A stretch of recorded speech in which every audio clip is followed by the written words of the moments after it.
First of all, agreements always need to be implementable, monitorable, and no agreement is 100% secure. And by the way, there is no perfect security in this world or in this universe. Yeah. And so Israel doesn't get perfect security when the rest of us live under insecurity of many kinds. Everybody faces, as I think it's the second law of thermodynamics, everybody faces insecurity. We all face entropy. We all face, we all face all of the uncertainties and principles of degradation. You have to keep building in order to keep order. So this is the first point. The second point is that this is a political process mostly among nation states, in my opinion, which is we need the major countries to operate responsibly under the UN Charter. And that means Saudi Arabia needs to sign on, Iran needs to sign on, Egypt needs to sign on, Jordan needs to sign on, UAE needs to sign on, Qatar needs to sign on. Now, I talk to those diplomats all the time. They will sign on, actually. Iran will sign on? Iran has signed on repeatedly to what's called the Arab Peace Initiative of 2002 and to the Arab Islamic Declaration in Riyadh in November 2023. Unfortunately, the New York Times doesn't carry these stories, by the way. So if you get your news from the New York Times, you're not getting your news. Listen to Lawrence Krauss instead. You'll get much better news. Or Jeffrey Sachs is probably better. But anyway, okay. And one of the things you bring out in that regard, and by the way, I should say, no, you're writing, it's really the failure of journalism of late in the last bunch of mainstream journalism has really been a problem. But we don't have time for that. But some people would argue that, and the hardliners in Israel argue, peace, but after we destroy Hamas. Hamas is a threat to the Israeli nation, and we'll first destroy Hamas and kill everyone, and then negotiate. Now, I will say that's kind of a policy that in general hasn't worked well. I mean, I was sympathetic to it because those people are crazy, but there's 2 points that one that you haven't raised, the one that occurred to me immediately, is that was the same argument that we have sort of applied in Afghanistan and Iraq, and all it did was result in massive destruction and death of the population, and never solved the problem. Iraq and Afghanistan never solved the problem to claim you're going to destroy the terrorists, then everything will go away. That's the first question. But the other thing you point out is that Hamas really has never had the capability of destroying the Israeli nation. In fact, killed very few people per year compared to some extent, you would argue, Israel attacks on Palestine. So maybe you could comment on both those. Well, just on the second point, the UN data, which I trust, shows that the civilian deaths from Palestinian attacks, civilian Israeli deaths, I should say, from Palestinian attacks, averaged 6 per year between 2007 and 2021. Now, 6 per year, you could say is sad, but unfortunately in my neighborhood in New York, it's a greater number, no doubt. We have shootings on both ends of our block, stabbings, other things. It's, come on, real life, let's get real.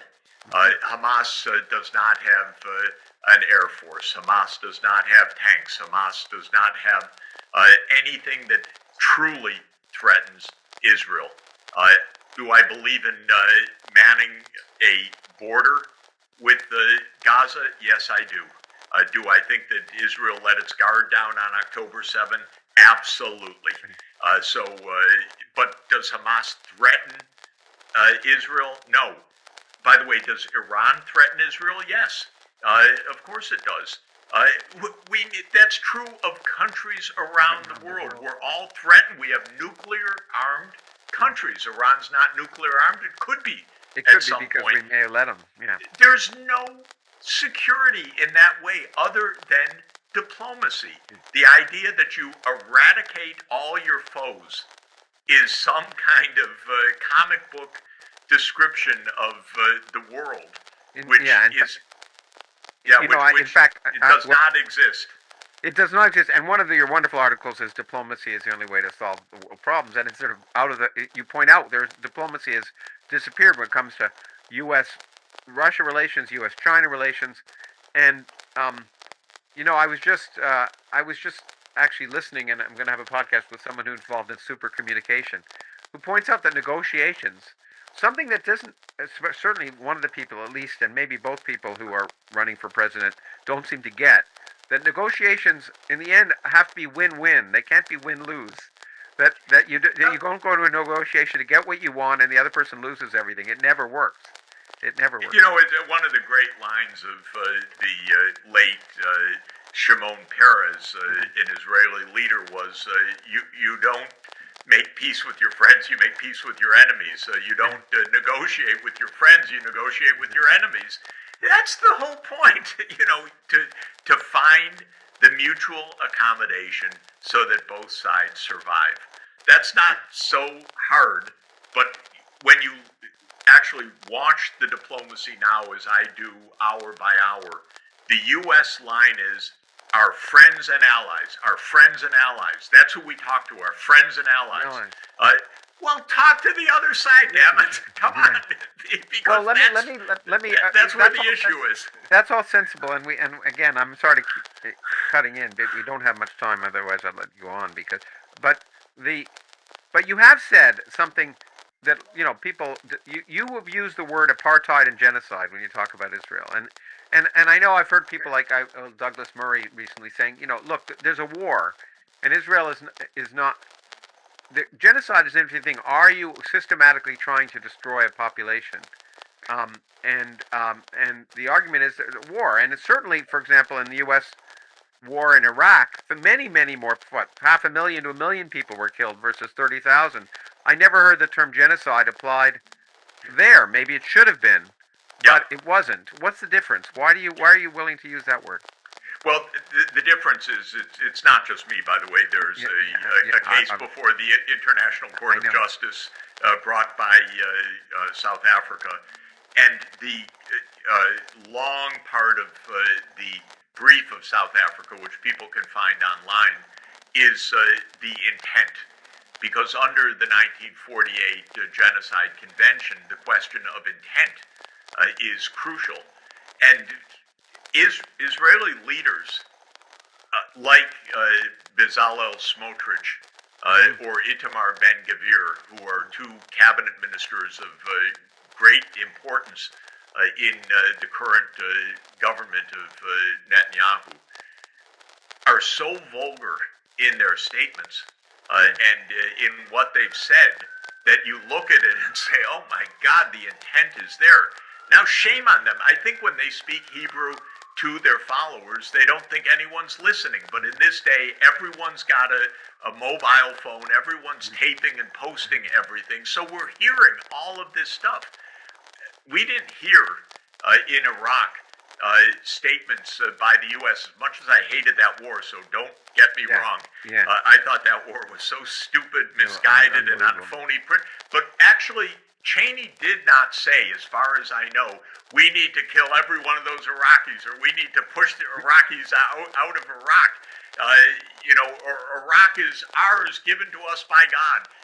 No, he may have said the latter. I'm not sure, but I know he may have said the oil was ours. I don't think he said it was given to us by God. But in any event, he did not say the things that the Israeli leaders, I think, not realizing the whole world is listening, have said to their followers. So this is the intent question.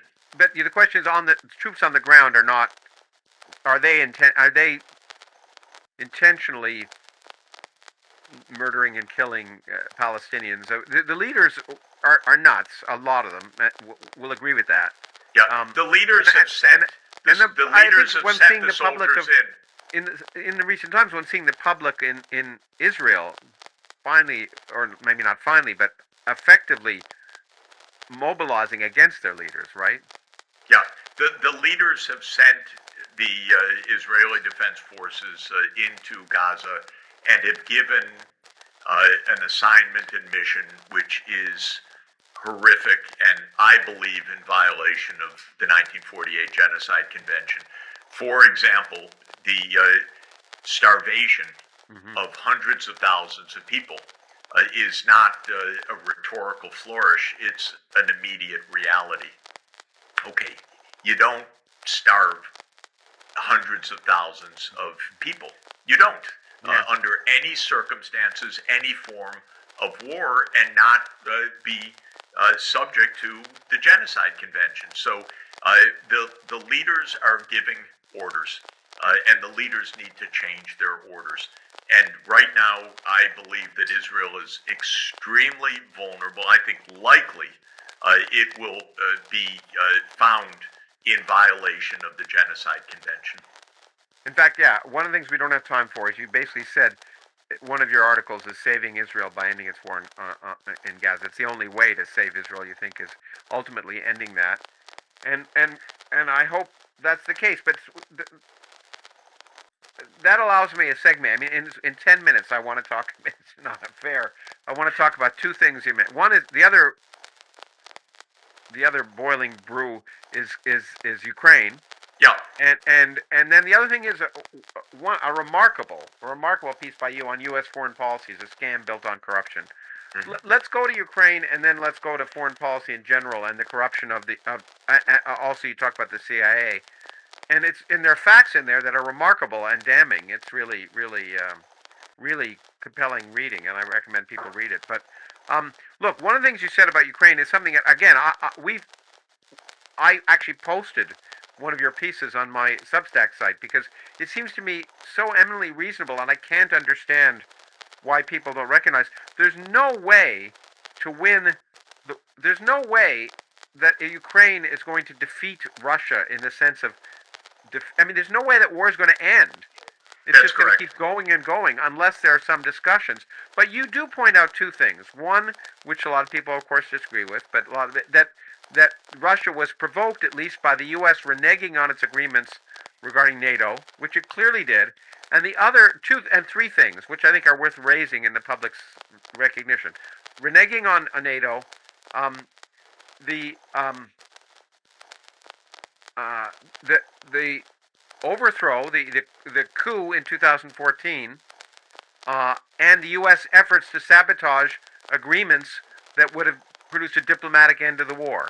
So why don't you spend 4 or 5 minutes talking about that? Yeah, I think that the main thing, and all of these points are related, the CIA, the U.S. foreign policy, and Ukraine.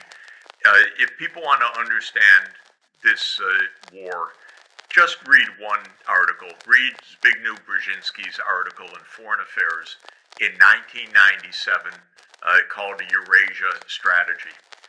Brzezinski, of course, was a very senior international strategist for the U.S. and Jimmy Carter's national security advisor. Very clever. I liked him very much personally, and he helped very much on Poland's transformation. So I appreciated him very much. Very smart, by the way.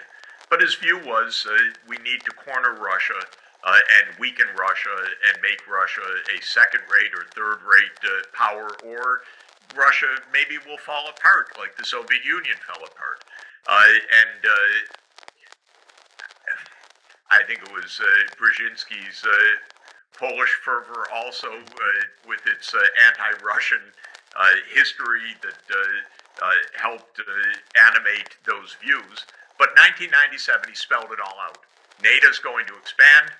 NATO is going to expand into the Black Sea. Without Ukraine, Russia ceases to be a great power. And he spelled that out also in a book called The Global Chessboard the same year. This is it. This has been playing out now for a quarter century. And for Russia, well, that's an existential threat. It would be like China declaring, some clever Chinese analyst saying, well, China needs to contain the U.S., which is obviously anti-China. So we're going to put bases in Mexico, Venezuela,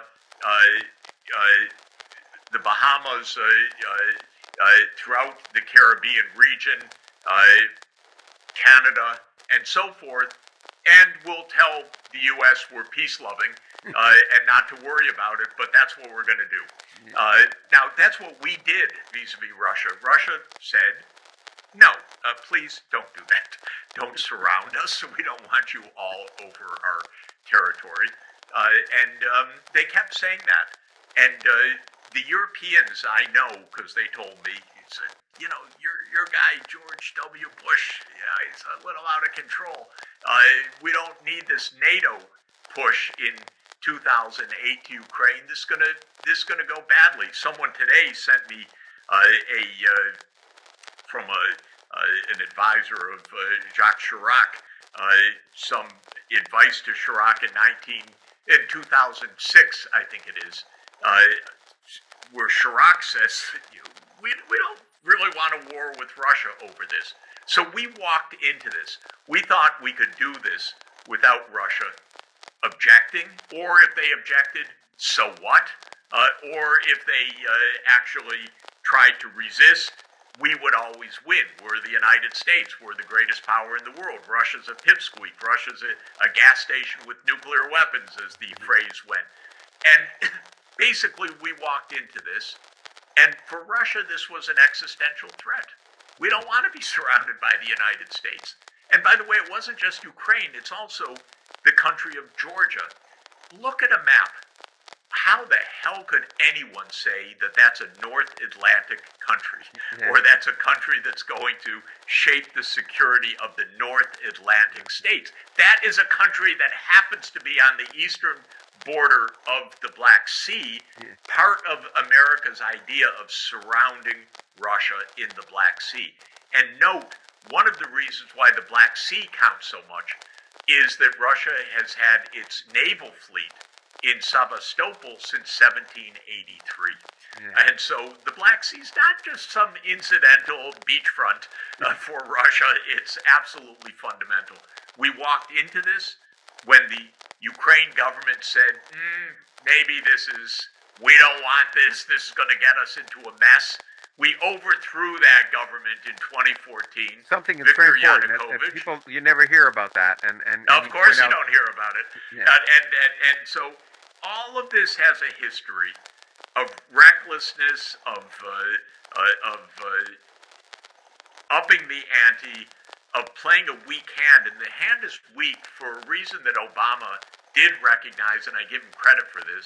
He recognized back in 2015, he used the expression actually, or an expression like it, escalatory dominance, that they could keep raising the stakes up to nuclear war.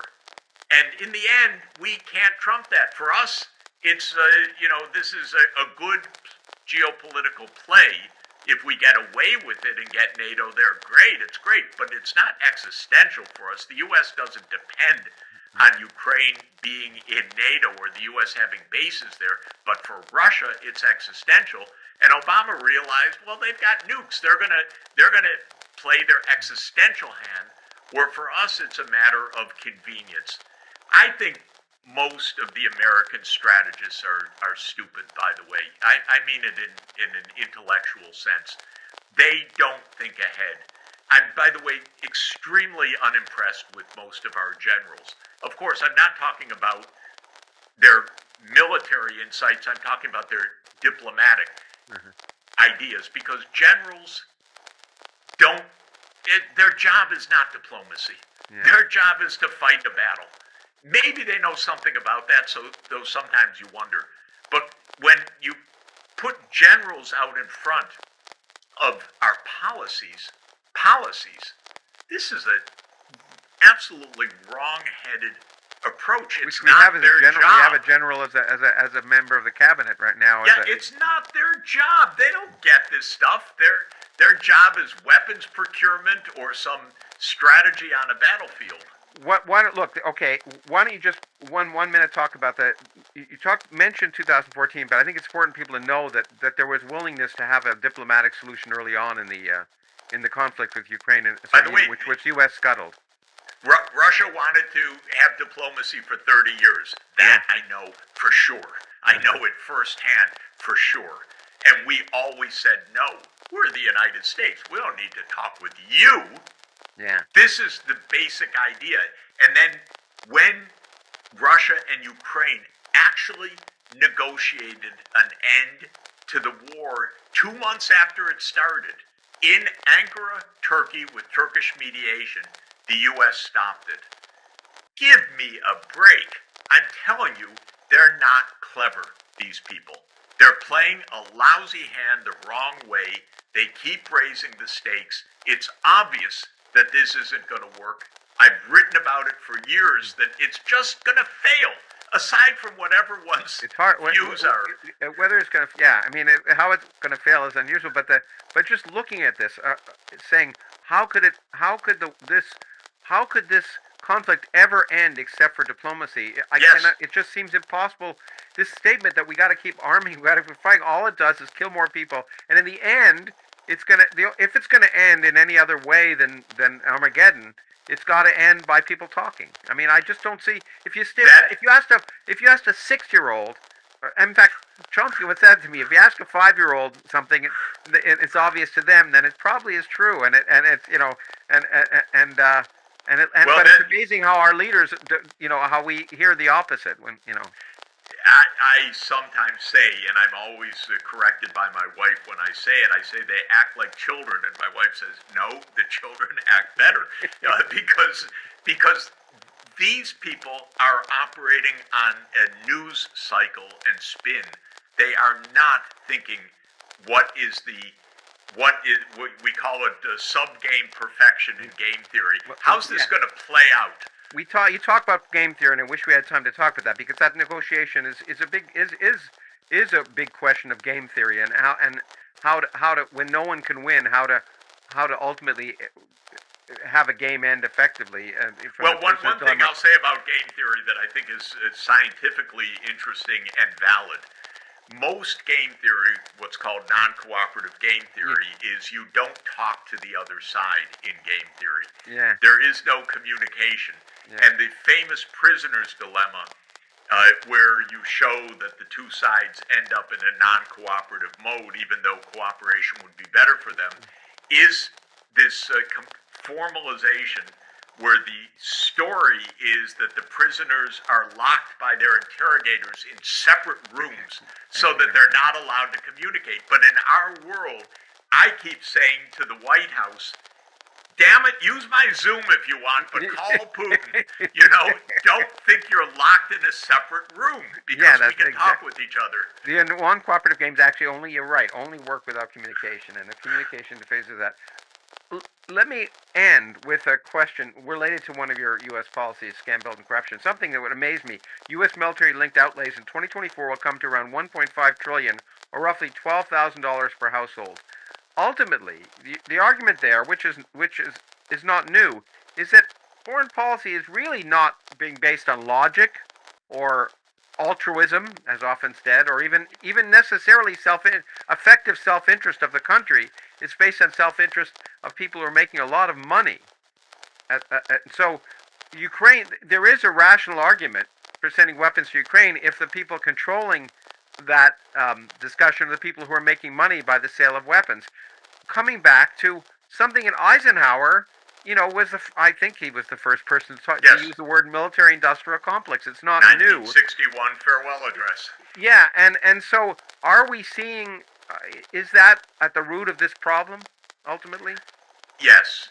Our problem started in 1947 with the National Security Act, which turned the U.S. into a security state, meaning that it is a state dominated by security considerations, the military, secrecy, the CIA as an operative secret army, and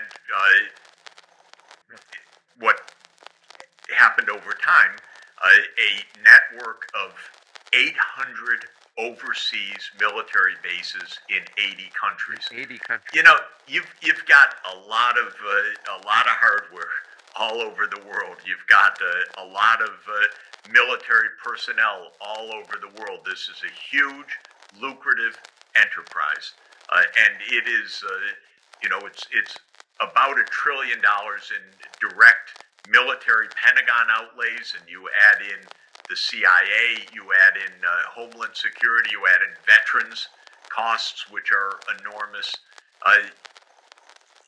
That's if you want, you can attribute a piece of the debt to all of these wars and the debt service. $1 trillion to $1.5 trillion, 1.5 trillion is a reasonable expression of this. Boy, that's a hell of a lot of money, it funds so many university institutes. It funds so many think tanks. It funds so many individuals. It advertises so much in the mainstream media. This is America's big business. It's not the only one. The racket, as you point out. Yeah, it's a racket. It's a racket, and we got a lot of spokesmen for it, and a lot of, as I say, the universities are deeply implicated, unfortunately, because they get a lot of money from this. Yeah. And you look at where we get our information. Check out the donor box. Check out your donors in Congress on opensecrets.org, and you can begin to see how this racket works. It's the best we have. I'm a big believer that because we're interconnected so profoundly across the world in our fate, whether it is environment, climate, nuclear war, pandemic, you name it, national borders are not so meaningful as sometimes we think. But we got organized in a world of nation states, one that was largely built by European imperial powers in the 19th and 20th century.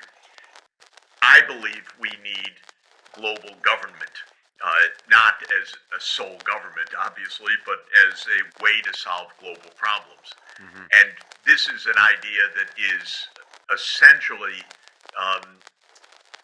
1 century old. We never had global institutions until the middle of the 19th century. Starting with the telegraph and postal union, and the beginnings of global pandemic preparedness, we'd say now, but it was for infectious disease. Yeah. That was the beginning in the 1850s, under European imperial domination and control. But even then, that wasn't really global government in any way. Then after World War I, the idea was to create a League of Nations, and that got started by the British and the U.S. In 1920-21, but the U.S. decided not to join. So it was kind of stillborn, and it didn't prevent World War II, obviously. Then in the middle of World War II, Franklin Roosevelt, who's my favorite all-time president, said we need to try again with another organization. This time it ended not in Geneva, but on the East River, the United Nations. And it was born in 1945. It is only the second attempt in all of human history to have a universal body to address global scale issues. It's filled with problems. And one of the big problems is it was designed in a two-tiered way. 5 countries were given preeminence, that you can't do anything binding without their unanimous agreement. And that is the U.S., and it was originally the Soviet Union, China, which was originally the nationalist China, and Britain and France. So 5 powers, which we now call the P5, or the permanent 5 members of the Security Council, can veto anything that is binding and can block any change in the charter itself that is the constitution of the UN. Mm-hmm. And then at the same time, it's also a universal body, but it has a single chamber, a little bit like the Senate, in that each state in the U.S. gets 2 votes, but in the UN, each country gets 1 vote. And that's true whether you're Nauru, which is the smallest population of the 193 with 12,000 people, or China. Or now, actually, I should say, up to date, India, which is now the most populous country, both China and India, 1.4 billion people. So they each get 1 vote. Now, this also has its problem, obviously, in terms of, is that the right mode of representation of people around the world? So I've been donating, I'd say, most of my time in the last 25 years to the UN. Yeah. I am fully aware of all of the difficulties, contradictions, and so on.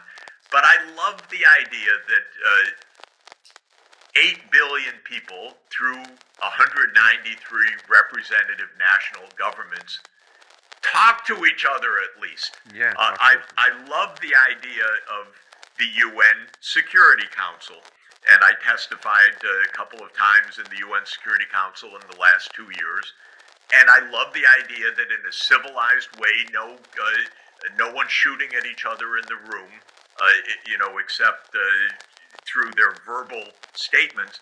They're actually talking. Does it work great? No, obviously it does not work great. Could it be reformed? Absolutely. Again, we could have days of discussion of what to do. But what else are we going to do but to try to make it work and to understand that it's only the second attempt in the 300,000 years of our species to actually have global governance. Yeah, and okay, well, that's, I suppose, puts it in perspective and explains why maybe new forms are required at some point. But you might say it's like democracy, the worst form of government except for all the rest. But yeah, but it also needs to be fixed, and this is part of the job of the 21st century. I'm itching to get to recent affairs, but I can't resist, maybe because of my training with Noam Chomsky early on. When you say, okay, Roosevelt, I mean, given the makeup, especially the P5, would you not say that the desire was not to have a world government, but to divvy up the world for U.S. and for major power control, and the UN was a sort of a legitimizing force to allow the U.S. to appear to have international goals when really it was trying to control its hegemony? I'm going to be the devil's advocate and say that. No, I think at the time, Roosevelt, by the way, was really unusual in American leaders. He really was actually an anti-imperialist, and he really believed in economic rights, and he believed in human rights, and he was really an extraordinarily decent, unbelievably shrewd and effective and clever politician. So I really like him. From everything I've studied over the last 50 years, I like him. Okay. Complicated personality also, by the way, but I like him a lot. And I don't think that it was not to divvy up the world. He was no fan of the British Empire, which was the dominant empire up until the end of World War II. The United States became the dominant empire afterwards. But at a practical level, it was not actually to give control to the 5. It was to give control to the 1. Yeah. The United States was going to largely run the show. Exactly. But had it been Roosevelt, it actually would have run the show in a quite decent way. It would have decolonized the world. It would have made for good neighbors in Latin America. It would have done things that Roosevelt truly believed in. He submitted in 1944 to the U.S. Congress an economic Bill of Rights. His wife, after Roosevelt's death, Eleanor Roosevelt, presided over the promulgation and adoption of the Universal Declaration of Human Rights. That was not a game. That was not a PR stunt. That was a very deeply moving, important step in our global evolution as humanity. to say that there are basic rights for all people as individuals around the world and their human dignity. Now, has the UN served all these high purposes? Not quite. But at the same time, the bodies that have been created by the UN, UNESCO for education, science, and culture, for ITU for international telecommunications, WHO for the World Health Organization, and many, many others, are actually led, people say by international bureaucrats, but they're led by people who really believe in the international mission. They're multicultural, multinational, and above any other institution I know, they take a global perspective, which is very hard because if you're in the U.S., you're almost compelled to take a national perspective. Even if you're in a university, our universities are funded by the Defense Department. They're funded by the State Department. They're funded by government grants. My colleagues are often aghast at what I say because I don't take the U.S. government line. Partly I'm not dependent on it, thank God. But, I find in the UN, the ethos really is different because people come from different countries. Now, the U.S. still, has its hand on things through its share of the budget and so forth, but truly, among all of our imperfect institutions, if you want to hear an international point of view, not just a national government point of view, the UN you're going to hear it much more in the UN than typically you'd even hear in an East Coast university of the United States. Okay, absolutely. No doubt about that. The universities are not, okay, we won't get into that. But, and so this is a great segue because people might imagine, based on your comments about Roosevelt and the fact that you have been a quote-unquote insider in many ways, that you hew the insider line. And we're going to spend the next few minutes, and not as much, anywhere near as much as I'd like, making it clear that you're not. We're going to talk about. I looked just at random at 9 pieces you've written, and we won't get through all 9, unfortunately. But they deal with Israel, Palestine, Ukraine, the CIA, U.S. foreign policy, in a way which, in almost every way, radically differs from the party line of what you'd hear in either mainstream media or in the U.S. government or in many other places. So let's talk about some things, and as I say, people should be prepared for arguments and discussions that are going to upset a lot of people, but it's important to have them, and I'm always impressed that you have the courage to state them. The first one is a framework, one you wrote in November 30th, early on, relatively early on after October 7th, a framework for peace in Israel and Palestine, where you argued right off that the only way to end this was to welcome Palestine as a UN member state. This might shock some people, that the first thing you do after what many people claim is an unprovoked, or at least certainly an unacceptable and horrific act of terrorism, to recognize Palestine as a UN member state, with pre 1967 borders, and why don't you just spend a few minutes talking about that? Yeah, I think that there are 2 overarching issues I would say about all of my views. One is that any event is not really an event, it's part of a dynamic process. Okay. So you can never say, well, things started on October 7, Hamas made an attack, or that Putin, unprovoked, attacked Ukraine on February 24th, 2022. So whenever you see in the media, which you see all the time, unprovoked, it's phony.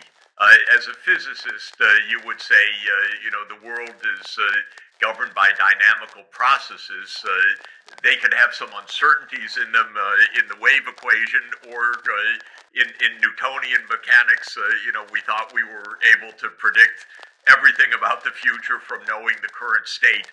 But in any event, there are dynamics, and that is true. So never look at a snapshot. Always look at the dynamics. The second thing is there are two versions of the world, if I if I could simplify a little bit.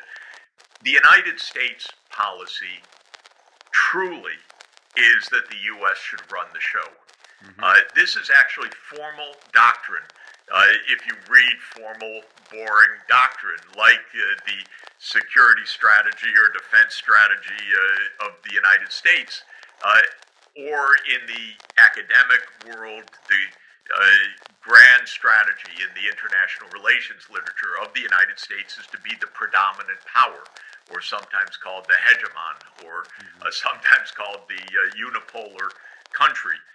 I really disagree with that philosophically, because we are 4.1% of the world population. Who the hell gave 4.1% of the world population the right to run the other 95.9% of the world population? That's absurd. So these are the two predicates of almost everything I do, which is say, what are the dynamics here? So how do you help to move a more complex, multidimensional, dynamic system, if you want to put it that way? And second, don't take the U.S. line, take a global perspective, take a shared perspective. So when it comes to Israel and Palestine, there are two peoples, millions of each, on a common land. There is a long history of controversy about that, going back to the Balfour Declaration. There are heated ideological arguments on both sides. There are both sides saying the other doesn't belong here at all. And this is fraught with all of the heat, emotion, deep religious beliefs, and many other things that are part of this conflict. But it also has meant perpetual war and perpetual cycles of war. And it has also meant, in my experience, in my view, tremendous suffering of the Palestinian people relative to the suffering of the Israeli Jewish people, because Israel, quote, won, and it has had the United States at its back. And the Palestinian people have suffered tremendously in this. Since 1967, after the Six-Day War, Israel has occupied the West Bank and Gaza and part of the Golan Heights and so on.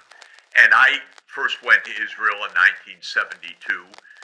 In about the same, it was the same summer vacation after high school that I visited my East German pen pal, and I went to Israel for the first time, and I was told a phrase called facts on the ground, that we are going to put settlements into these occupied, conquered lands to make facts on the ground so that we'll always control those places.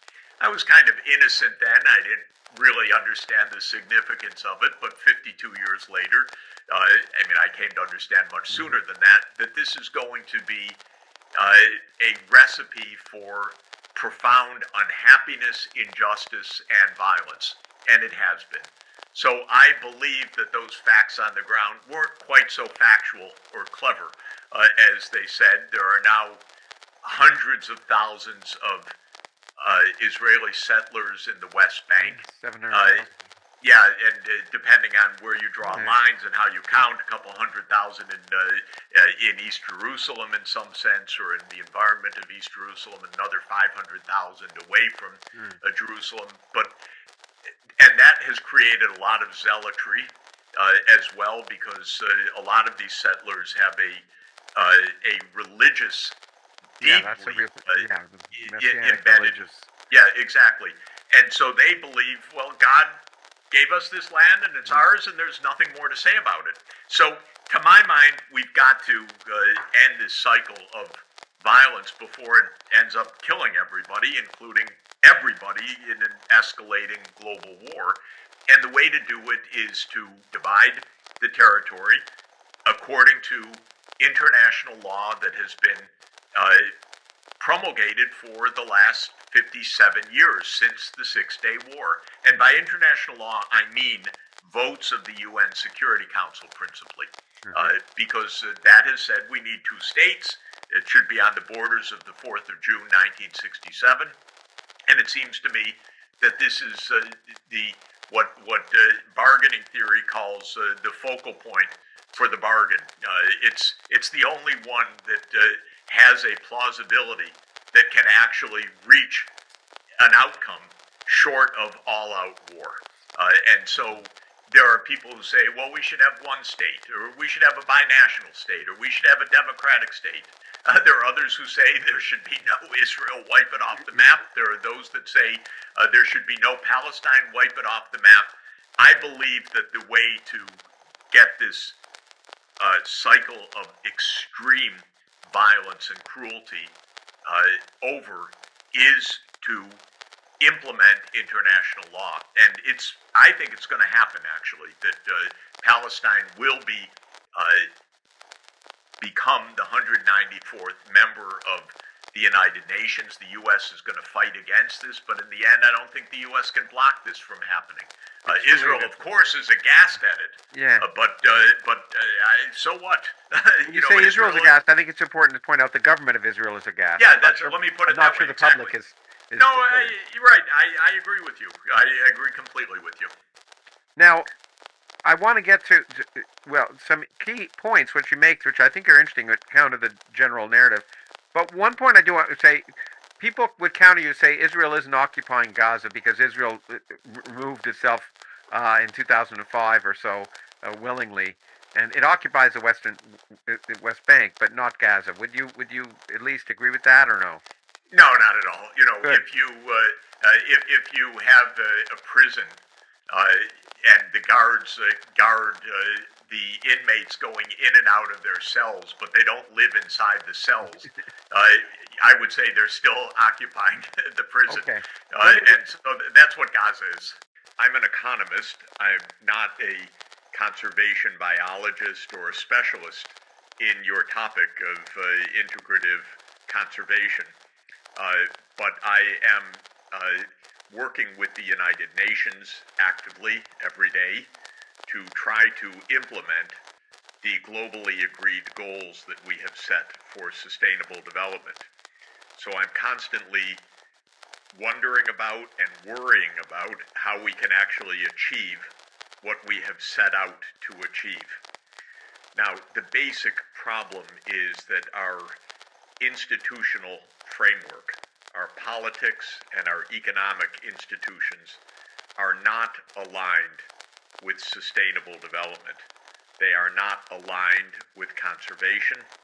They are not aligned with stabilizing the climate.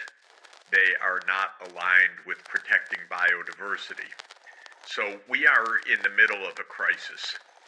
The crisis has been underway for many decades.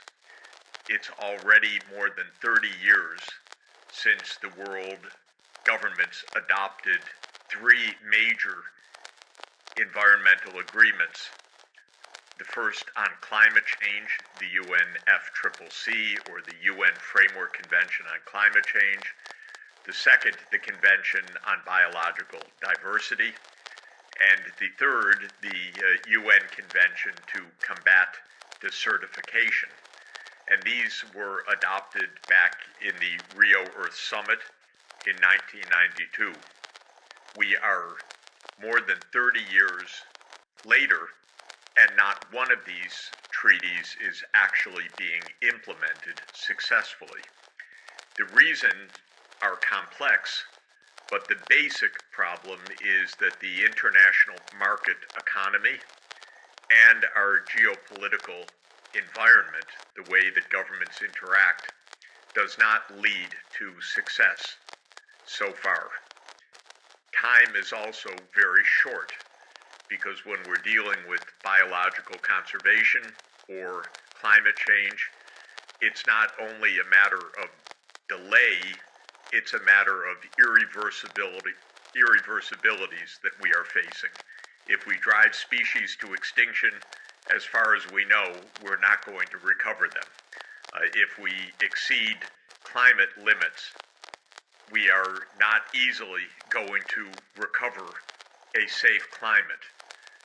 In both circumstances of ecosystem functioning and of the climate, and they're obviously related, we believe that there are tipping points beyond which we experience highly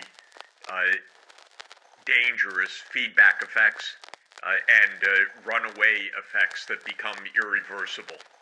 So when I say that we have lost time during the last 30 years, it's not merely that we have delayed the introduction of effective measures. We have also come closer to major irreversibilities. In the case of biological diversity, these irreversibilities include species extinction and the collapse of ecosystem functioning. When it comes to climate change, last year was 1.48 degrees Celsius above the pre-industrial level. In other words, we have already reached the 1.5 degrees Celsius limit that was set in the Paris Agreement in 2015 to implement the UN Framework Convention on Climate Change. We will probably exceed the 1.5 degrees limit in 2024. Now, partly this is because of a short-term or interannual effect of El Nino, but the underlying upward trend of global warming has definitely accelerated, and we are now at a warming rate of about 0.3 degrees Celsius per decade. So we're going to overshoot the 1.5 degrees, perhaps very seriously, and that could lead to irreversible disasters. The destruction of the ice sheets, or at least part of the ice sheets of Antarctica and Greenland, the slowing or even stopping of the ocean circulation, the thermohaline circulation, the melting of permafrost, and the massive release of methane and CO2 buried beneath the permafrost, and of course the loss of species that cannot migrate successfully in the context of a warming climate and which reach thermal limits beyond which they can't survive. And that's true of both plants and animals, and many alpine species which have been climbing up the mountainsides, but the mountains have peaks, and beyond that, the warming will lead to the destruction of the habitat of these species. In general, the world market economy does not send the right signals either for climate change or for biodiversity conservation. Markets do not incorporate the losses of natural capital in any direct way. These are, from an economic theory point of view, external effects that are not captured by market forces. And as much as we have discussed for the last 40 years, actually, these external effects, we have not succeeded in internalizing them or bringing them under control. Now, when it comes to biological diversity, I would say the challenge is even more complicated than the climate challenge. When it comes to the climate challenge, which includes the land use regulations, there is at least a pathway that can be identified for how the world's energy systems can be transformed in order to stop the CO2 emissions related to fossil fuel use, and when it comes to the other greenhouse gases, methane and nitrous oxide, at least a sketch of what needs to be done. When it comes to biological diversity, I would say that every biome, every ecosystem, every local land use environment presents its own challenges, which are very complex, which do not lend themselves to easy market-based solutions where one simply adjusts a market price, for example, and thereby creates an incentive that leads to the right outcomes. Because when we're talking about biological diversity, it's very hard to put a price on biological diversity. We don't easily correct the market failures that lead to the destruction of species and lead to the destruction of the functioning of the ecosystems. So when it comes to what to do, the challenges of biological conservation are extraordinarily complex.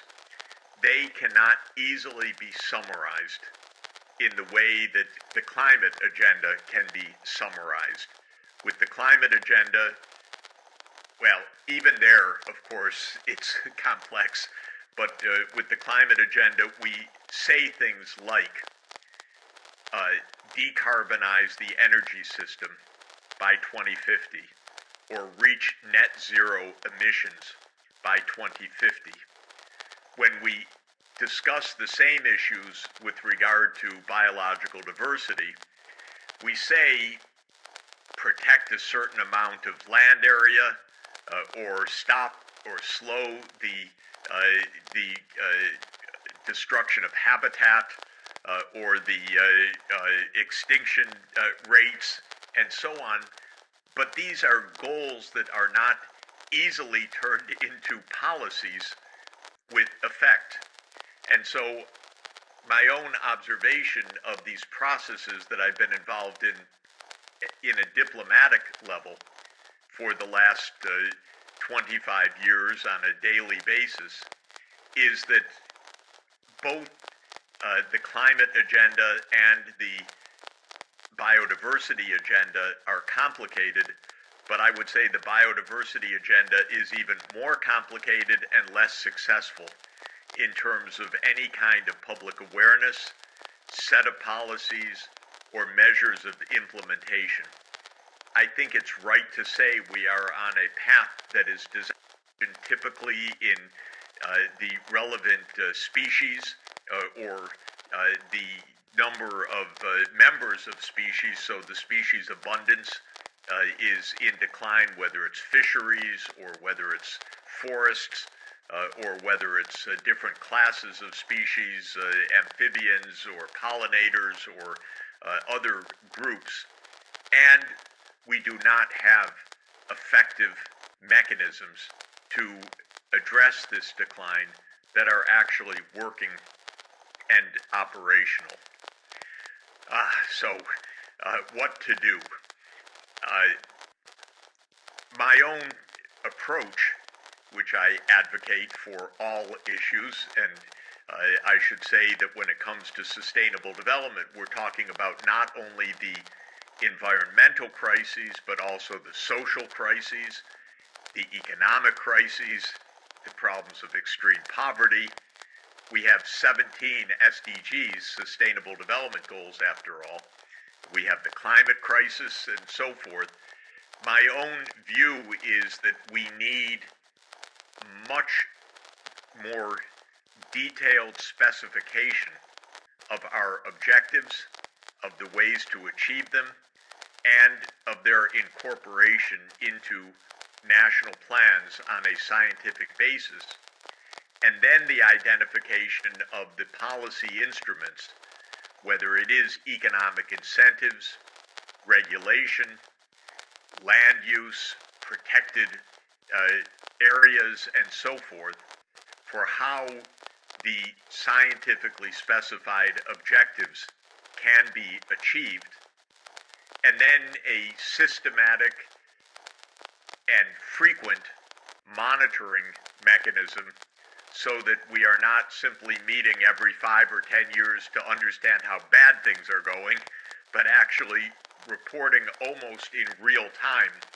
using extensive satellite data and ground truthing data so that we have a rapid feedback of data to confirm or disconfirm whether we are on the right track, and to enable not only monitoring and understanding the state of affairs, but also enforcement mechanisms that typically mean enforcement against illegal actions like illegal fishing or illegal clearing of forests or illegal use of scarce fresh water supplies and so forth. So planning, incentive structures, and monitoring mechanisms are all essential. I know that in a sense this exists in the area of biological diversity because the Kunming-Montreal Protocol is supposed to do this, but it is extremely weak. I can go an entire year without hearing one policymaker or one ambassador or one finance minister even mention the Convention on Biological Diversity, much less discuss how it is being enforced or implemented or incentivized. I hear almost nothing about this agenda at the UN or among policy makers. So you are the scientists and the experts, but I can tell you it is not in the active domain of the policy community. Now, I do also need to stress that even the climate agenda, which is much more visible, is also not being implemented because, well, it raises a number of questions, which I'll mention briefly. But the biodiversity agenda is way down on the list of awareness, of priority, of budgets, and of specific mechanisms for implementation. And it's more complicated because there aren't simple rules of what to do. These policies need to be implemented with a tremendous local knowledge everywhere. So only local ecologists can save their own local ecosystems because outsiders don't know, don't care, and are not in a position to set policies and plans for success. One more basic point that I want to emphasize, and then I'll talk about a couple of the obstacles, and then we can open it up for discussion. Whether it is the climate agenda or whether it is the biodiversity agenda, regional cooperation between neighboring countries is typically essential. And everything that I've said about how hard this is involves another level of difficulty, which is active cooperation among neighboring countries. Governments do not work very well together in a detailed way on just about anything, but in the areas of shared biomes, a shared river system, a shared forestry, a shared fisheries, cooperation sometimes exists on paper, but in practice it's quite limited.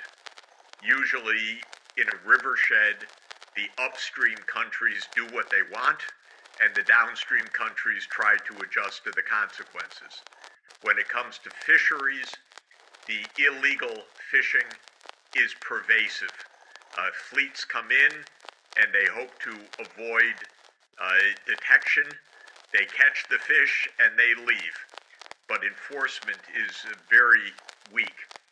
When it comes to shared forest regions, it is very hard to get agreements on a shared forest biome to limit deforestation or logging especially of highly valued tropical forest products. And so regional cooperation is both vital and difficult. This is true also in the climate area on energy transformation. In general, a low carbon energy system requires interconnections across national borders because when it comes to intermittent energy sources like wind, solar, and hydro, it's better to connect those in a large grid to reduce the variability by smoothing across a number of different sources rather than having one country at a time make its own energy system. But getting that kind of regional grid requires a lot of political trust, a lot of market organization, a lot of shared regulation, and so on. All of this is made complicated by our geopolitical environment. The United States is a very bad behavior, in my view, right now.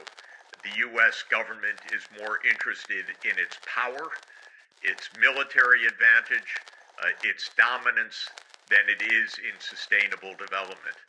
I almost never hear a constructive word coming out of Washington about these topics.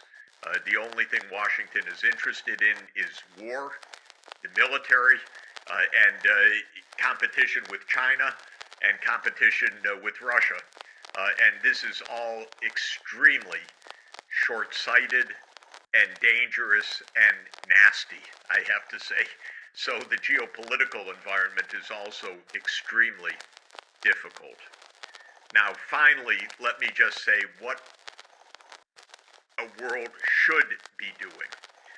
And when it comes to land use and biodiversity, let me emphasize a very basic point, which you know, which is that sustainable management of ecosystems is critical both for the climate goals as well as for the biodiversity goals, because around 1/3 of all of the greenhouse gas emissions come from land use change, deforestation, and unsustainable forms of agriculture.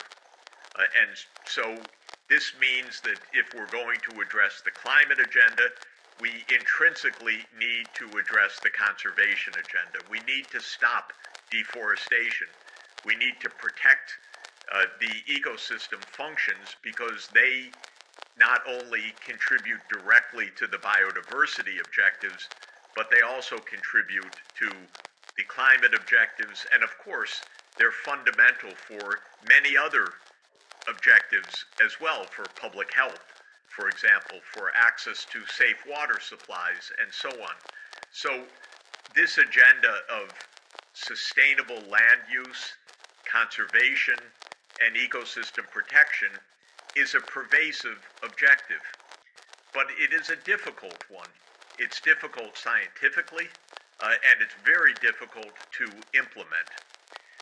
The first thing that I have always wanted to see is a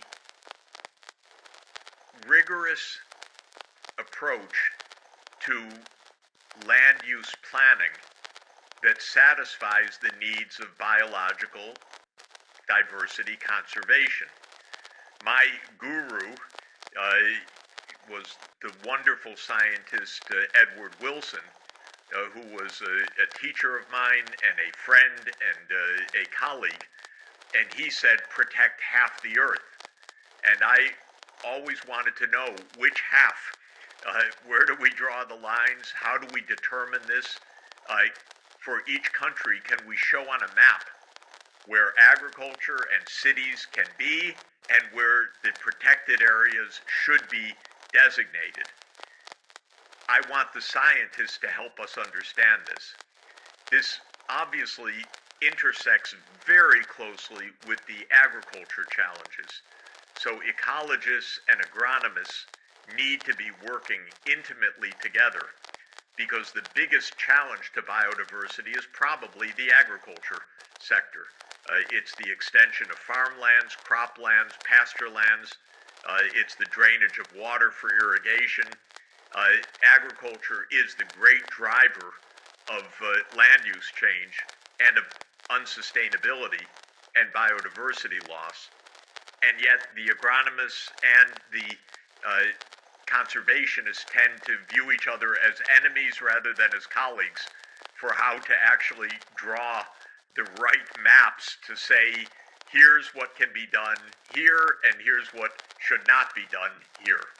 Now, suppose we had an ideal map of the world that identified where the reserves should be, where agriculture should be under different conditions, how the rivershed should be used, how the fisheries should be controlled, and so forth. Suppose we knew that by the magic of ecological sciences, we would then face the question, how could such a vision actually be implemented? Because it would not be consistent with market forces. Market forces would say, chop down those trees and grow palm oil, deforest and open up more pasture land, and so forth. So the incentive questions become very crucial. Once we know what to protect, then we need a structure how to protect them. Let me just observe that we do not have even a basic incentive structure for conservation almost anywhere in the world. There is almost no active valuation of ecosystem services. There is no funding to keep forests standing. There is very little enforcement of mechanisms like tradable quotas for fisheries. Forests are routinely chopped down, even when they are designated as reserved areas, because illegal logging is quite profitable typically. I was taken a few years ago in Borneo, in Kalimantan, to a protected region, and all I saw for 50 kilometers was trucks carrying out giant tropical logwoods on their way to the Chinese market. So it was completely being deforested, but in name it was a protected area. So we need incentive structures and enforcement structures that don't exist. There are basically, there are several kinds of tools that in principle could be used. We could be paying communities to protect the nature, even paying indigenous communities, for example, to be active stewards and guardians of their ecosystems. We could be paying to keep land areas intact rather than utilized. But the funding for that barely exists at the international level in any scale. So we have demonstration projects, small-scale projects, but we don't have anything like the scale of resources that would be needed for this kind of protection. Another kind of regulation is to enforce rules of sustainability within global supply chains. So a buyer of tropical logwoods would have to certify that the source of those logs is a sustainable source, or the purchaser of soybeans from Brazil would have to certify that the soybeans did not come from a deforested margin of the Amazon, and so forth. And Europe is trying to introduce such supply chain rules. They're very rudimentary, and most of the supply side countries, whether it's the Southeast Asian countries that provide palm oil, or whether it is the South American countries that provide feed grains and meat products, resist this kind of regulation. They don't want it, they don't like it, and so really implementing this kind of sustainable supply chain rule, I think, is promising but very difficult. Then comes the enforcement issue. Almost any of these mechanisms is subject to cheating and subject to illegal activities. And in order to enforce such agreements, there needs to be policing, and there needs to be very active monitoring.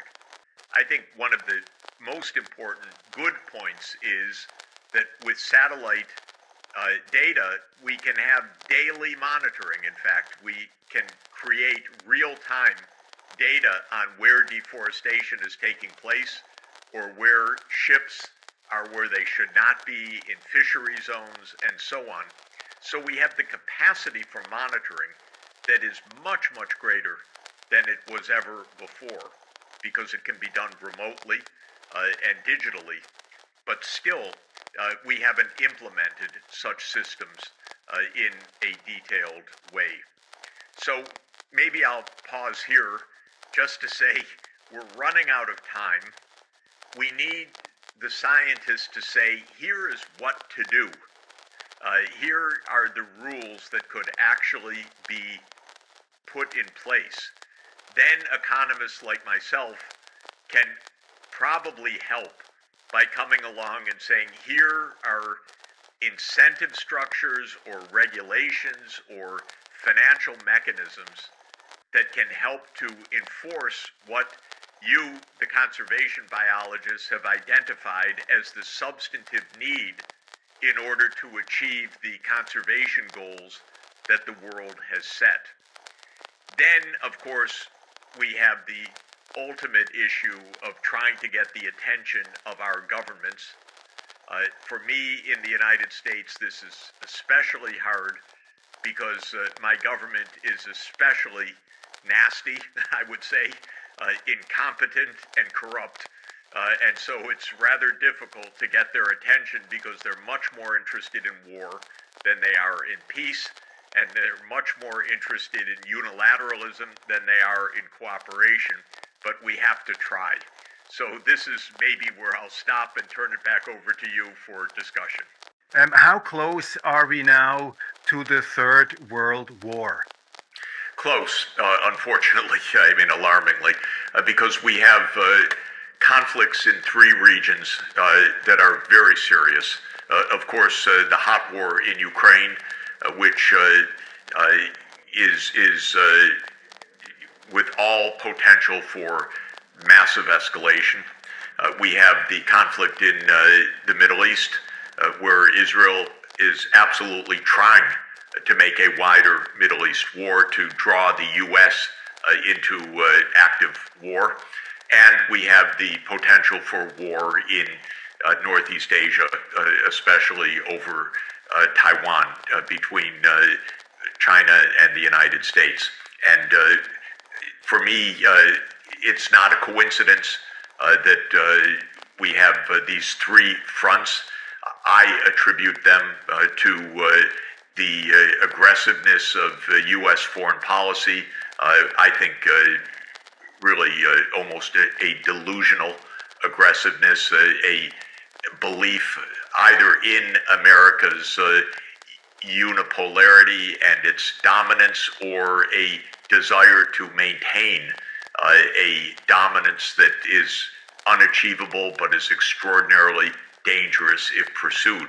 So, in my view, the U.S., not coincidentally, is an active part of all three of these fronts, and they're all viewed on the U.S. side as a test of U.S. power, and that's very dangerous. And what's the deeper reason, the root cause behind that? I mean, there are strong forces in the United States called isolationism. I mean, people who don't want these wars and then are There are the neocons and these people. What's the reason? Why is this happening right now? What's the reason within the United States for this behavior? Broadly speaking, the permanent state, which means the military-industrial complex, the CIA, the state that more or less transcends the visible politics, has been of an expansionist neoconservative persuasion since the end of the Soviet Union. The U.S. interpretation in December 1991 was, we won, you lost, we now run the world.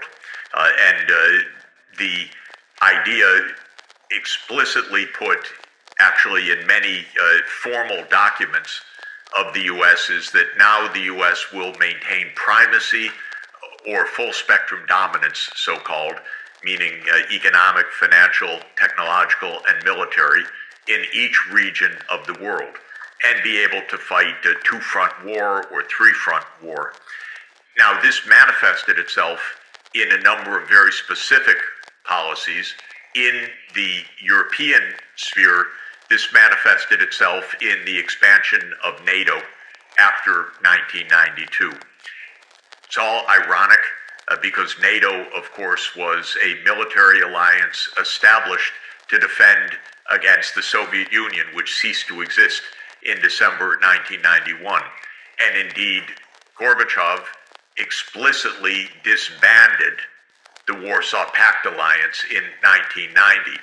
Gorbachev said, let's cooperate, let's have peace.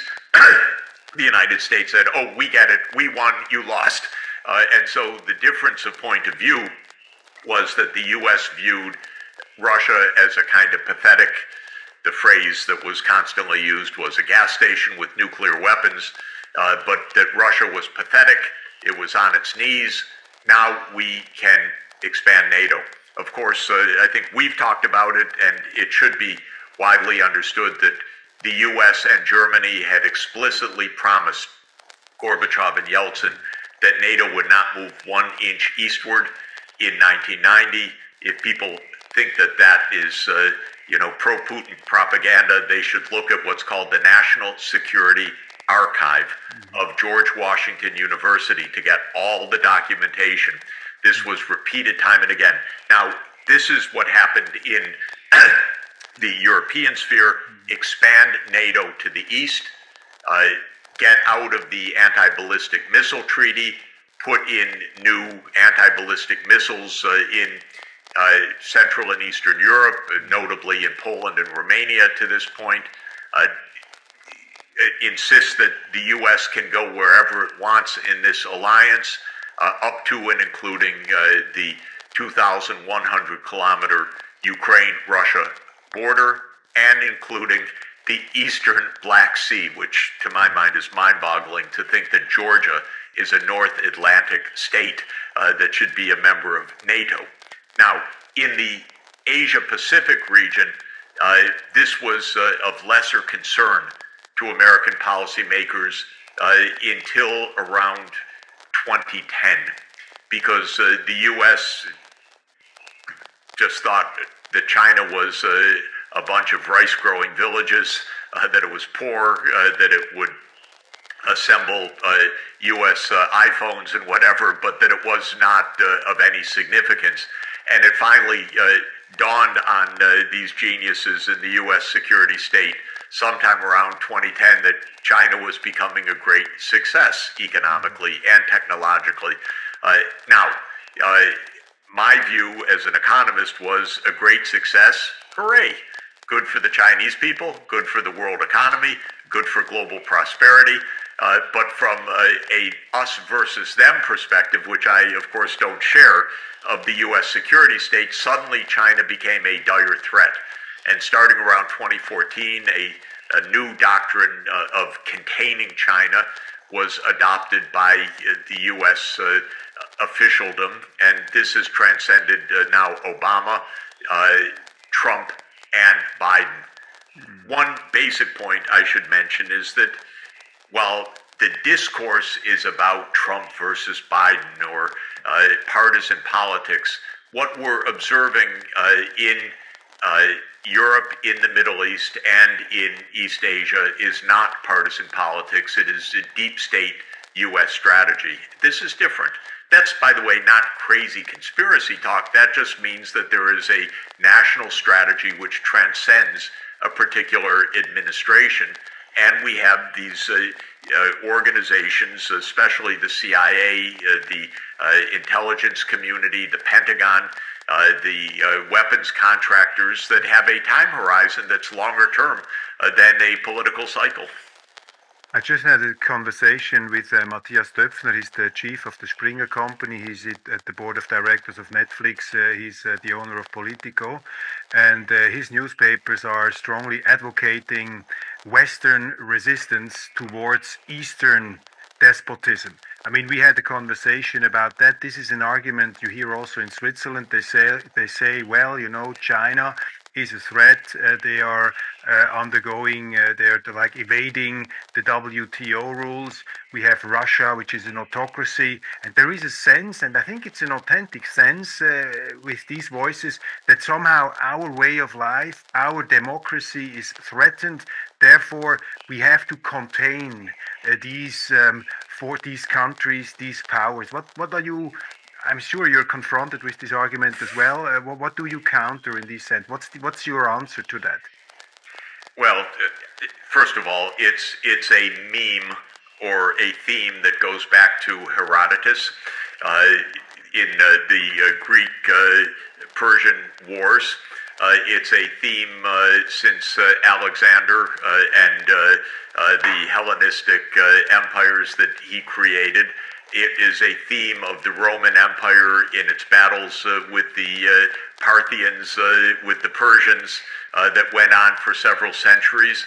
It is a theme during the Crusades and the infidels to the East. It is a theme that was part and parcel of the rhetoric of the British Empire, and it was a theme of the Enlightenment, Asian despotism, Western values. It's extraordinarily trite, is what it is. It is trite. It is simple-minded. Is it paranoia? It is ignorance, basically. People should go out and go to China, make some friends, have some Chinese students, go to Moscow, go to other places in the world.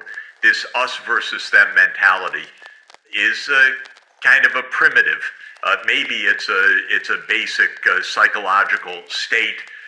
Evolutionary biologists think that because small bands competed with each other over campsites and over foraging areas, that group solidarity and otherness of the other side is a fundamental theme. But the East-West theme is at least 2,400 years old.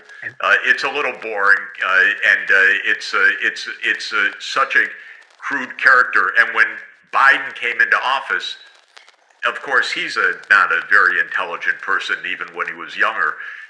But he started, his whole foreign policy was the democracies versus the autocracies. I didn't know whether to put my thumb in my mouth and suck my thumb of how stupid this was, or how dangerous this kind of divide the world approach is. Turns out it's the latter. Biden meant it. He's absolutely dividing the world. He doesn't sit down to have conversations with anybody. We're great, they're evil. By the way, you know, your friend at Springer, China's really going to endanger American way of life? Come on, are you kidding? What are you talking about? Is there a sense, I think, is there a sense, an identity crisis here in the West? We have this woke philosophy, that the questioning of everything, I mean, even of biology. Then you have this kind of moral absolutism, not just in foreign affairs, but also in interior affairs, cancel culture. These could be read as symptoms of a severe identity crisis, which is somehow compensated by these pictures, you know, by this kind of Dr. Strangelove way of looking at the world. I think it's actually something a little bit different in my view, although there are many interpretations. But, In 1095, Pope Urban called for the First Crusade, and this was Europe was Europe was pretty pathetic at that stage. It was peasants as serfs on manorial farms, but the idea was the crusade against the infidel and reconquest of the Holy Land and all of that. And it started what was 1,000 years of Western ascendancy, looking back, and the idea that the West has the dominant moral, religious philosophy that it should lead the world. And crusading became not only a literal series of wars, but it became an idea of the West, of spreading Western values, Western dominance, whatever those values were, African slavery, conquest, empire, whatever. Then, of course, the next phase was the voyages of Columbus and Vasco da Gama, and Adam Smith, writing 275 years after that, said those were the two game changers of the world, because basically it became an interconnected but Western-led world.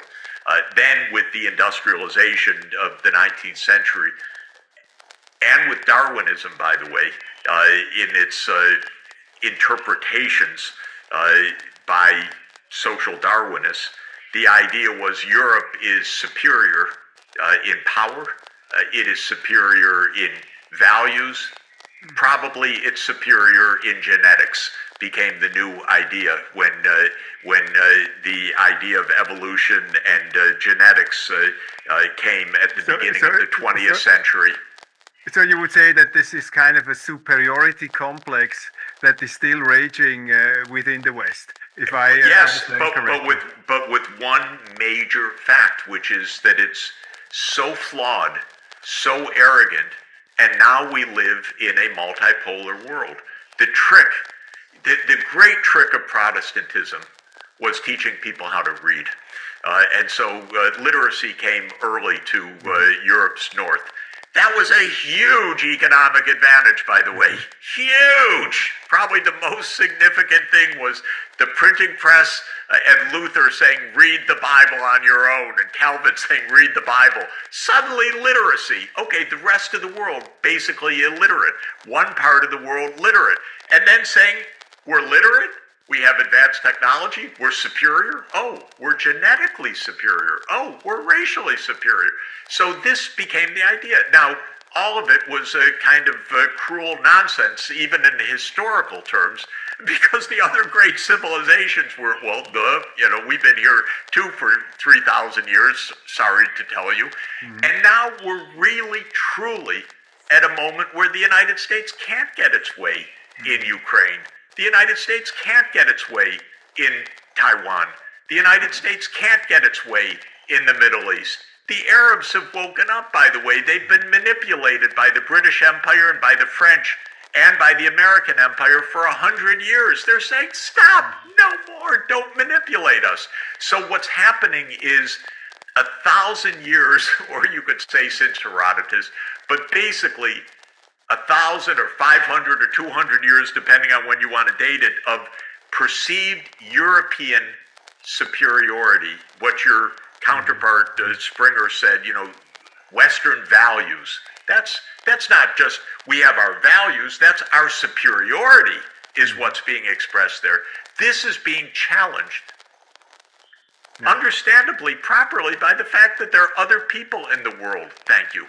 And when I add up the vote count, as it were, the U.S. has 335 million people.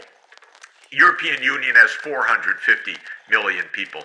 Add in Switzerland, add in Norway, add in Britain, and you get maybe to 900 million people. Add in, if you want, though it's kind of arbitrary, Japan, Korea. Add in Australia, New Zealand. Maybe you get to 1 billion people. That's 12.5% of the world population. We're going to run the world? Come on. What are your thoughts about the situation about US policy at the moment? What I wrote in that article was not just about keeping peace, but keeping us away from the nuclear precipice. And I referred to what many people listening will know, the doomsday clock. The doomsday clock is the notional idea of measuring how close we are to nuclear annihilation. It was started by the Bulletin of Atomic Scientists in 1947 to alert the world that in the new atomic age, of course now we're in the thermonuclear age, we are capable of suicidal destruction of the planet in a way that wasn't true before 1945. And in 1947, these scientists and analysts of the global scene said we were 7 minutes till midnight, meaning that we were at the brink of nuclear war and nuclear annihilation. And of course, the idea was to keep us away from the brink. So what I looked at in that article was which presidents took us closer to midnight and which took us away from midnight. And it was very sobering to look at the clock from the American political point of view. Most American presidents have been failures, in my view, in foreign policy.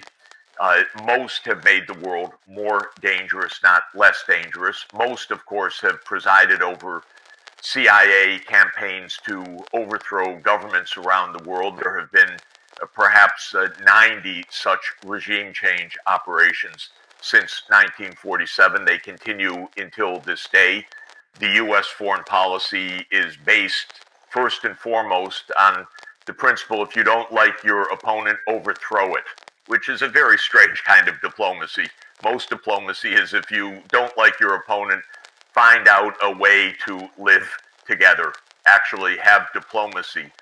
Even compromise, a word that's a completely dirty word in our lexicon. It became, quote, appeasement. It became one model, which is compromise means death. This is the psychology. So never compromise, never agree with an adversary, only defeat or overthrow an adversary. This is what most presidents have done. We have had a few skilled presidents, and Eisenhower was one of them, although it's a complicated record because he was a fiscal conservative. He didn't want to spend a lot of money, so he thought literally you get a lot of bang for the buck with nuclear weapons. So he was part of the arms race, but he also understood that there needed to be an agreement with the Soviet Union. President Kennedy saved the world after almost stumbling into nuclear annihilation in 1961 in the Bay of Pigs CIA operation to overthrow the Cuban government. And then in 1962, the disaster on both sides of the Cuban Missile Crisis when the Soviet Union put in offensive nuclear weapons into Cuba, and we came the closest we've ever come to nuclear annihilation. But then Kennedy and his counterpart Nikita Khrushchev were smart enough, human enough, decent enough, thoughtful enough, rational enough to pull us back from the brink and actually enter into what then became for years and even decades a nuclear arms control framework, starting with the Partial Nuclear Test Ban Treaty in 1963. Johnson put us closer to midnight again. Then Nixon, much reviled by me, by the way, in my youth, and by much of society, and of course forced to resign over Watergate, took us away from midnight through so-called détente in the early 1970s and his opening to China. And that was very clever.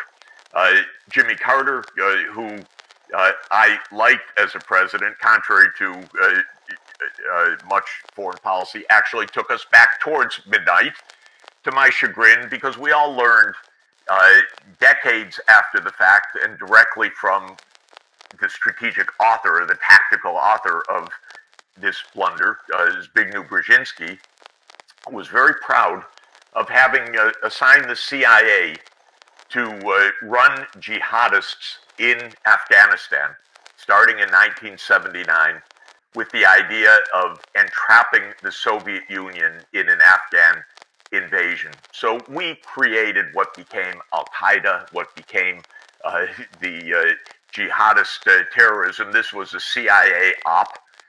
Yes, it entrapped the Soviet Union in Afghanistan. It entrapped Afghanistan in what became more than 4 decades of U.S. completely created disaster. And it took the world back towards midnight. So Carter failed. The apogee of safety was Reagan and George Bush 1, because this was the end of the Cold War. We thought, didn't we? And this also, of course, was due to somebody who has a very mixed opinion. There's a very mixed opinion about him. I knew him. I actually worked for his economic team. I'm speaking of Mikhail Gorbachev. One thing I can tell you for certain is that Mikhail Gorbachev was a man of peace, which is absolutely remarkable. And unilaterally, he disbanded the Soviet military machine in Central and Eastern Europe, the so-called Warsaw Pact Alliance. And to their credit, both Reagan and Bush Sr. cooperated with Gorbachev relatively straightforwardly. And by the end of Bush Sr., we were 17 minutes from midnight. That means the farthest from nuclear war ever.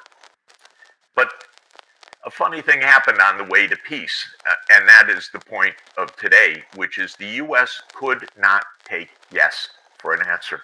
We could not accept the idea of peaceful, mutually respectful, transparent cooperation with Russia.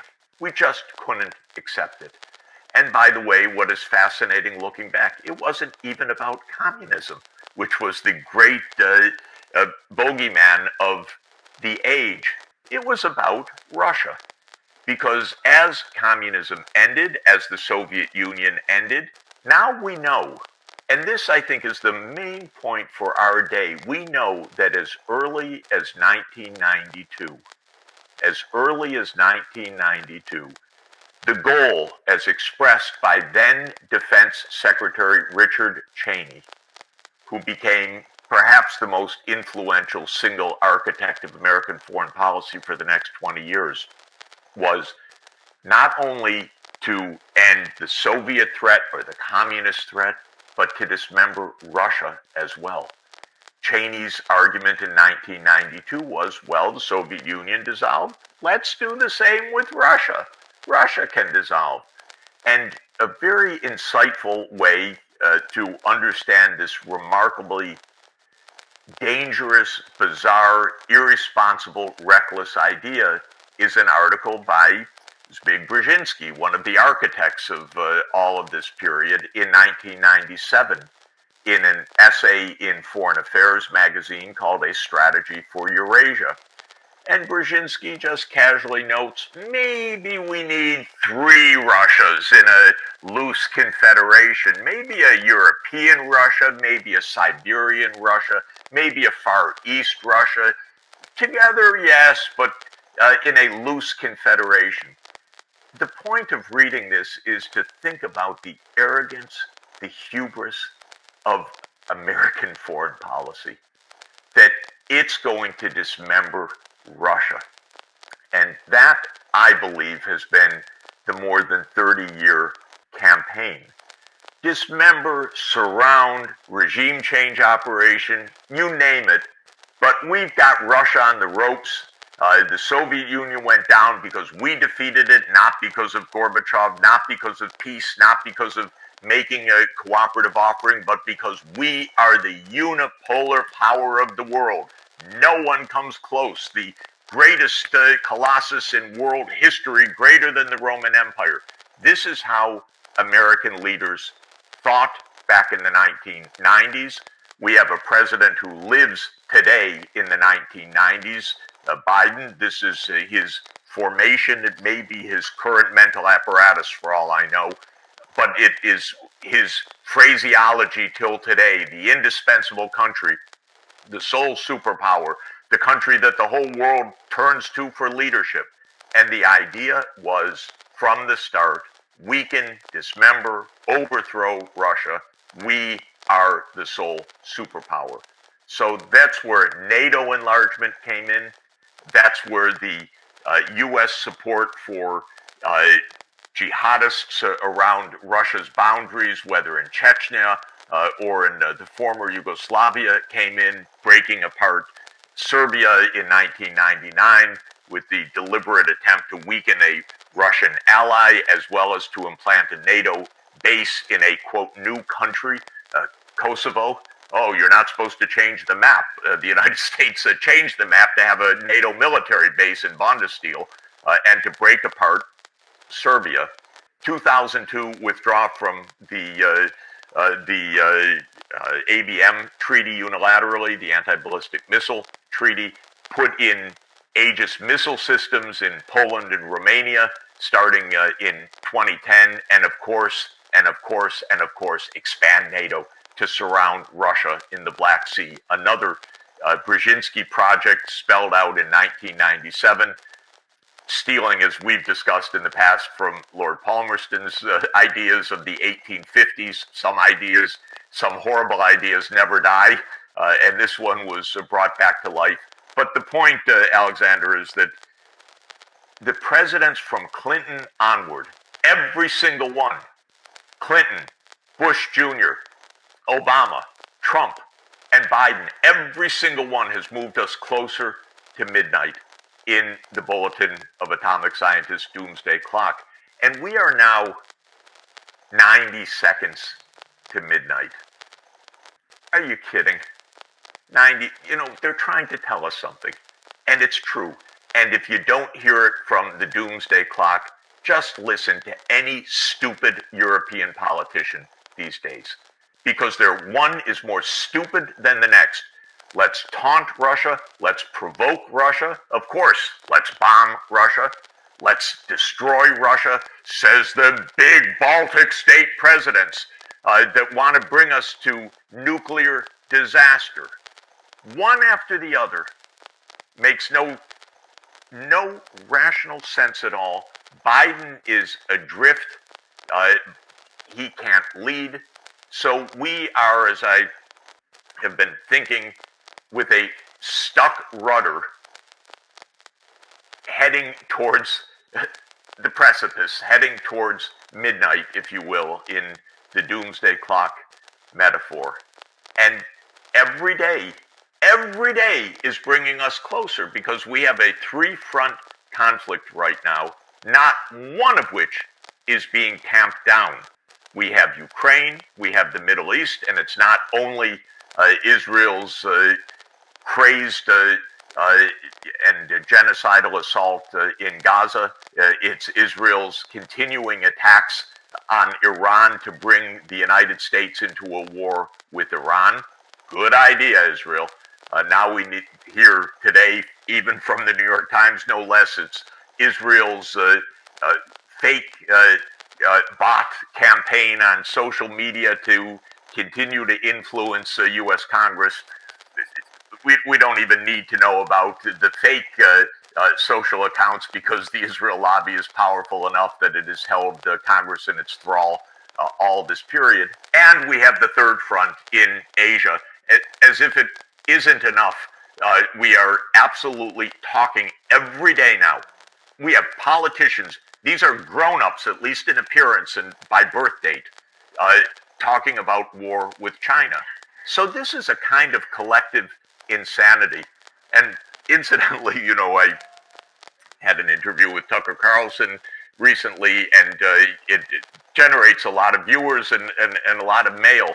And I got one just before we started from Germany saying that, Professor Sachs, I enjoyed your interview, but you expressed a little bit of puzzlement about what is Germany doing and why is it so self-destructive and so forth. And then it went into a very intelligent discussion about how Germany and every country where this gentleman has worked in academia is completely under the U.S. mystique and U.S. thrall and U.S. influence peddling and U.S. money and military-industrial complex. So he says completely impossible in the continental European context to say anything in academia that is against the United States. I don't have that direct sense, but it's shocking because I always thought, and again, I'm a naive guy, it takes me a long time to understand these things, but I thought Europe's the sophisticated one. 2,000 years of history. Europe's got the diplomacy. Europe's seen everything. It's done everything. It understands everything. But what I'm hearing from a lot of people is that there's no real debate anywhere in continental Europe right now. And we know in Britain, I always say Britain taught America everything it knows about all of this, all of this danger and saber rattling and wars of choice. And here we are.